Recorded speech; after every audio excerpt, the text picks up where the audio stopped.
Hello friends, for timely update of my videos, join my telegram channel @maths PS1। और ये compound interest chapter के question number 8 से आज हम start कर रहे हैं। और ये कौन सी बुक से लिए गए questions? Maths master book prepared by Raj sir. चलिए question number 8, a sum increases by 63% in 7 years at simple interest. What will be the compound interest for ₹40,000 after 2 years at the same rate? हमें पहले तो simple interest पे interest निकालना होगा। 63% 7 years में हुआ है तो 1 ईयर में 63/7, क्योंकि सिंपल इंटरेस्ट हर साल सेम रेट से आगे बढ़ता है। अगर इस साल 10% मिला है तो अगले साल भी 10% मिलेगा, अगले साल भी 10% मिलेगा, तो 3 साल में कितना हो गया? 30%। तो ऐसे यहाँ पर 7 साल में कितना हुआ है? 63%। तो 1 साल में कितना हुआ? 9%। यही अब कंपाउंड इंटरेस्ट में रेट ऑफ इंटरेस्ट सेम है। हमें बताना है अगर कोई चीज़ आज 9% पे है, आज उसकी वैल्यू 9% का मतलब क्या है? 9/100। तो इसका मतलब 100 पर 9 का इंक्रीज़ हो रहा है तो 109 हो गई। और ये कहाँ से आया? 1 + r/100 भी तो यही होता है, इज इक्वल्स टू 1 + 9/100, है ना। तो डायरेक्ट 109/100 लिख सकते हैं ना। और कितने साल में? 2 ईयर्स में। बस 40,000 इंटू 109/100 इंटू 109/100, बस 20 से 20, 20 से 20। आंसर कितना आएगा? 109 को 100 मतलब 109 का स्क्वायर कितना होता है? 4 इंटू 9 9 ज़ा 81, 109 + 9 118। मैं आपको एक अलग वीडियोज़ में स्क्वायर निकालने का मेथड सिखाऊंगी, नो प्रॉब्लम उसके लिए। अभी यहाँ पे सिर्फ हम देखते हैं। अब 4 1 ज़ा 4, यूनिट डिजिट 4 सिर्फ एक की है, इसका मतलब यही आंसर है। आप कहोगे मैम इसमें तो 4 डिजिट है, इसमें 5 डिजिट है, ये हमारा क्या है? अमाउंट। लेकिन जब मैं अमाउंट में से 40,000 माइनस कर दूंगी, चलो माइनस करके दिखा देते हैं आपको। कंपाउंड इंटरेस्ट कैसे निकलेगा? ये माइनस 40,000, राइट। 4 कॉमन ले लो, ये हो गया 11,881 माइनस 10,000 कर लो। 4 इंटू कितना हो गया? 1,881। अब देखो 4 1 ज़ा 4, अभी भी यूनिट डिजिट 4 ही आएगा, इसलिए मैंने बोला यूनिट डिजिट 4 आएगा, क्योंकि मुझे पता था 40,000 माइनस करूँगी तो भी तो यूनिट डिजिट सेम रहेगा, क्योंकि लास्ट में 0 है, इसलिए यही आंसर हो सकता है। अब आप मल्टीप्लाई करके भी देख सकते हो। 4 1 ज़ा 4, 8 4 ज़ा 32, 2 यहाँ 3 यहाँ, 8 4 ज़ा 32 और 3 35, 5 यहाँ 3 यहाँ, 4 1 ज़ा 4 और 3 7। और लेकिन एग्ज़ाम में हम बिल्कुल भी मल्टीप्लाई करके नहीं देखेंगे, हम यूनिट डिजिट देखेंगे, सबकी अलग है। 4 इसमें ही आ रहा है तो यही आंसर है। Question number 9, ₹15,000 becomes 19,965 in 3 years with compound interest. What is the rate of interest? हमें रेट ऑफ इंटरेस्ट निकालना है। तो देखो क्या होता है, a is equals to p into में 1 + r/100 की पावर टाइम, यहाँ पे 3 है तो a/p ले लेते हैं। p इधर डिवाइड में आ जाएगा, यहाँ से हटा के यहाँ लिख दो। 19,965 अपॉन में 15,000 इज इक्वल्स टू 1 + r/1000 की क्यूब। अब देखो मुझे पता है 1000 की क्यूब तो होता है, लेकिन 15,000 की क्यूब नहीं होता है। 1000 मतलब 1000 किसी का क्यूब तो होता है। 10 का क्यूब कितना होता है? 1000। इसका मतलब ये ना 15 से डिवाइड हो रहा होगा 100%। कर देते हैं, ये हो गया 1000, ये 15 1 + 15 बचा कितना? 4, 49 हो गया। 15 3 ज़ा 45 बचा 4, फिर 15 3 ज़ा 45 बचा 1, 15 1 ज़ा 15। और ये किसका क्यूब है? 11 का। डायरेक्ट लिख दो 11/10 का whole cube is equals to 1 + r/100 का होल क्यूब। 3 से 3 कैंसिल, इसको 1 + 1/10 लिख सकते हो, इज इक्वल्स टू 1 + r/100। 1 से 1 कैंसिल, r की वैल्यू कितनी आई? ये 100 इधर आ जाएगा ऊपर, r की वैल्यू आ गई 10%। Question number 10. The normal rate of interest is 90% per annum. What is the effective rate of interest? Effective rate of interest per annum when the interest is compounded every 4 months. तो देखो पहले तो हमें पता है rate of interest 30%, rate of interest 90% है। 4 months का क्या मतलब है? एक साल में कितनी बारी रेट ऑफ इंटरेस्ट, आपको कितनी बारी इंटरेस्ट मिल रहा है? हर 4 साल में, हर 4 महीने में। पहले 4 महीने के बाद मिला, फिर 4 महीने के बाद मिला, फिर 4 महीने के बाद मिला, मतलब आपको एक साल में 1 2 3 टाइम्स रेट ऑफ इंटरेस्ट में 3 टाइम्स इंटरेस्ट मिला। लेकिन हर बारी वो कंपाउंडेड रूप में मिल रहा है। ठीक है, मतलब यहाँ पर जो इंटरेस्ट मिला इसके ऊपर भी सेकेंड टाइम पे इंटरेस्ट मिला, फिर थर्ड टाइम में इन दोनों इंटरेस्ट के ऊपर इंटरेस्ट भी मिल रहा है। इतनी बात समझ आ रही है। कंपाउंडेड का मतलब यही है, सिंपल का मतलब सेम इंटरेस्ट, हर बारी सेम इंटरेस्ट, इसमें इंटरेस्ट बढ़ता जाता है। अब देखो 90% का क्या मतलब है, 3 बारी मिल रहा है तो रेट हो जाएगा 3 से डिवाइड, टाइम हो जाएगा 3 से मल्टीप्लाई। 1 ईयर था तो टाइम हो जाएगा 3 और रेट हो जाएगा 30%। इसका मतलब हर 4 महीने में 30% मतलब 3/10, राइट। अब हर 4 महीने में क्या हो रहा था, अगर आपने 10 रुपये इन्वेस्ट किए थे तो वो 13 में बदल जा रहे थे, 10 इन्वेस्ट किए थे वो 13 में बदल जा रहे थे। तो पूरे 1 साल में क्या हुआ, आपने 1000 रुपीज़ इन्वेस्ट किए थे और वो कितने बन गए। 13 का क्यूब कितना होता है, देखो क्यूब्स लर्न होने चाहिए, मिनिमम 15 तक क्यूब्स आपको लर्न करने पड़ेंगे। 13 का क्यूब होता है 2197। आपने इन्वेस्ट इतना किया था, हो इतना गया, तो आपको कितना कंपाउंड इंटरेस्ट मिला यहाँ पर 1197। किस पर, 1000 पर। परसेंटेज में चेंज कर दो, कितना परसेंट मिला 119.7%। आपका इफेक्टिव रेट ऑफ इंटरेस्ट कितना है 19.7। ये आपका इफेक्टिव रेट ऑफ इंटरेस्ट है। देखो हर टोटल रेट ऑफ इंटरेस्ट था 90% पर एनम। 4 महीने के कारण हर 4 महीने में हमें कितना रेट ऑफ इंटरेस्ट मिल रहा है, ये पर एनम था ना पूरे 1 साल का, लेकिन हमने देखा कि हमें हर 4 महीने पे इंटरेस्ट मिल रहा है, तो 4 महीने पे हमें कितना इंटरेस्ट मिलेगा 30%। अब उस कारण हमारा अमाउंट इस तरीके से इंक्रीज़ हुआ कि इफ़ेक्टिवली पूरे 1 साल में हमें 90 की बजाय 119.7 इंटरेस्ट मिल गया, 7% इंटरेस्ट मिल गया। आई बात समझ। Question number 11, the simple interest on a certain sum for 4 years at 10% is 1200। देखो 4 साल में 10% इंटरेस्ट, ठीक है। इसका मतलब 4 साल में अगर 1200 मिल रहा है तो 1 साल में कितना मिल रहा है 300। 10% के हिसाब से 1 साल में वैल्यू इंक्रीज़ हो रही है 300। 100% क्या होता है, प्रिंसिपल हो गया 100%, तो ये कितना हो गया 3000। चलो प्रिंसिपल तो हमारा फाइंड आउट हो गया। What will be the compound interest on double the principal. Principal जो है वो डबल है।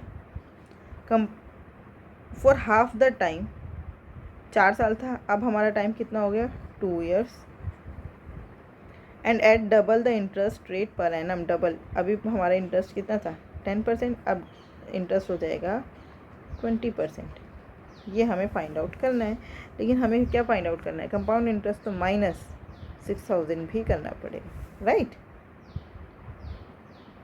21 ज़ा 20, 25 ज़ा 100, तो ये हो गया 6000 कॉमन ले लो। 1/1 + 1/5 कितना हुआ 6/5, 6/5 का स्क्वायर कितना हुआ 36/25 -1, तो कितना हो गया 6000 इंटू में 36 - 25, एलसीएम लेकर 36 माइनस, इसको ऐसे लिख सकते हैं ना, सिर्फ इस पार्ट को 36/25 - 36, राइट। एलसीएम लेने के बाद -36 क्यों लिखा मैंने, ये देखो 25 एलसीएम आया, 36 - 25 ऐसे लिख सकते हैं ना, तो 36 - 25 कितना हुआ 9/25, बस। 25 1 ज़ा 25, 25 4 ज़ा 100, 9 4 ज़ा 36, 36 इंटू 6 कितना होता है, मतलब 6 का क्यूब चल रहा है ना एक तरह से, 9 4 ज़ा 36, 6 का क्यूब कितना होता है। देखो यहाँ पे पता नहीं कैलकुलेशन मिस्टेक क्यों हो रही है, 36 - 25 11 होता है, 6 4 ज़ा 24, साथ में 0 इंटू 11 से मल्टीप्लाई करना कितना ईजी होता है, 4 एज इट इज़, 4 और 2 6 और 2 as it is, 2640 is the right answer. Question number 12, in how many years will a sum become 4 times of itself under compound interest if the rate of interest is 6% per annum। देखो इसके लिए कुछ नहीं करना, हमें एक amount doubling formula याद कर लें, NR = 72। ये अमाउंट डबलिंग है, इससे अमाउंट डबल हो रहा है, चाहे यहाँ पे आप जो मर्जी रेट ऑफ इंटरेस्ट रखो।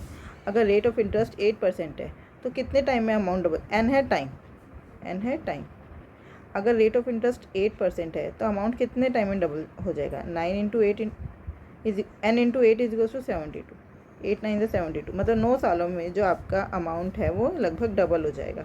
लेकिन हमसे इस क्वेश्चन में क्या पूछा है, 4 टाइम्स, तो इसको बस 2 से मल्टीप्लाई कर दूँ, 4 टाइम्स हो गया, 2 का डबल 4।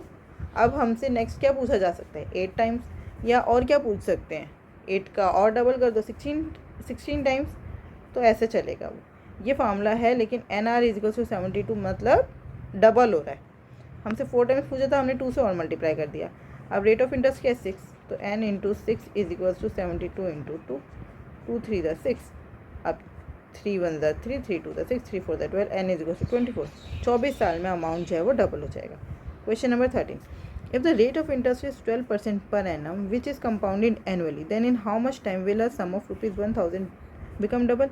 इस 1000 का हमें कुछ नहीं करना, सिंपल, फिर से वही फार्मूला, NR = 72, N टाइम है, R रेट ऑफ इंटरेस्ट है, N कितना है, टाइम है, ये हमें फाइंड आउट करना है। R कितना है, 12 = 72, 12 6 72, आंसर आया 6 ईयर्स। 6 ईयर्स में ये जो अमाउंट है ये डबल हो जाएगा। Question number 14, if A invest ₹10,000 in a scheme which promises 10% per annum compounding per annum, ठीक है, मतलब हर साल 10% का इंटरेस्ट मिल रहा है, and 20% half yearly compounding per annum. लेकिन इन द फर्स्ट ईयर, पहले साल आपको 20% का इंटरेस्ट मिल रहा है, लेकिन वो कंपाउंडिंग हाफ ईयरली, मतलब हर 6 महीने में। इसका मतलब यहाँ पर कितना इंटरेस्ट मिला, 10%, और कितनी बारी, 2 टाइम्स। फिर फर्स्ट ईयर ख़त्म हो गया, फिर 10% का इंटरेस्ट मिला 1 टाइम, और ये कितना हो गए, 2 ईयर्स। पहले साल में 2 बार इंटरेस्ट मिल रहा है हर 6 महीने में, और फिर दूसरे साल में पूरा 1 साल का 10% इंटरेस्ट मिल रहा है। Then how much more interest does the person earn in the first scheme than if he had invested. देखो क्वेश्चन में ये बोला है कि अगर वो 15% की एक स्कीम में पैसा डालता है जिसमें 15% सिंपल इंटरेस्ट मिल रहा है, तो 15% सिंपल इंटरेस्ट का मतलब 2 साल में कितना इंटरेस्ट मिल गया, सिंपल इंटरेस्ट में 2 साल में कितना मिल गया, पहले साल 15%, दूसरे साल भी 15%, तो 30% हो गया। सिंपल इंटरेस्ट में तो आ गया 30%। अब देखते हैं कंपाउंड इंटरेस्ट में। इसमें देखो हमें 10% इंटरेस्ट कितनी बारी मिल रहा है, 3 बारी, क्योंकि यहाँ पे 20 था, 20 का हाफ हो गया 10, और वो 2 टाइम। इसका मतलब अगर आपने 10 रुपये इन्वेस्ट किए थे तो वो 11 हो रहे थे, फिर 10 इन्वेस्ट किए थे 11, फिर 10 का हो रहा था 11, ऐसे ये मल्टीप्लाई होता हुआ चल रहा है। तो कितना आया, 1331/1000। इसका मतलब अगर आपने 1000 रुपीज़ इन्वेस्ट किए हैं तो 2 सालों में वो कितने हो जाएंगे, 1331, राइट। ये अमाउंट है, ये प्रिंसिपल है। तो सिंपल कंपाउंड इंटरेस्ट कितना आया, 331, परसेंटेज निकालेंगे तो कितना आएगा, 331/1000 इंटू में 100, 2 0 से 2 0 कट गई, 33.1% आपको कंपाउंड इंटरेस्ट मिल गया। 2 साल में आपको कंपाउंड इंटरेस्ट कितना मिला, 33.1%। सिंपल इंटरेस्ट मिला था 30%, कितना एक्स्ट्रा, 3.1%, किसका, 10,000 का। बस ये परसेंटेज से 2 0 कट गई, इस पॉइंट से 1 0 कट गई, आंसर आया 310 रुपीज़ एक्स्ट्रा मिल गए।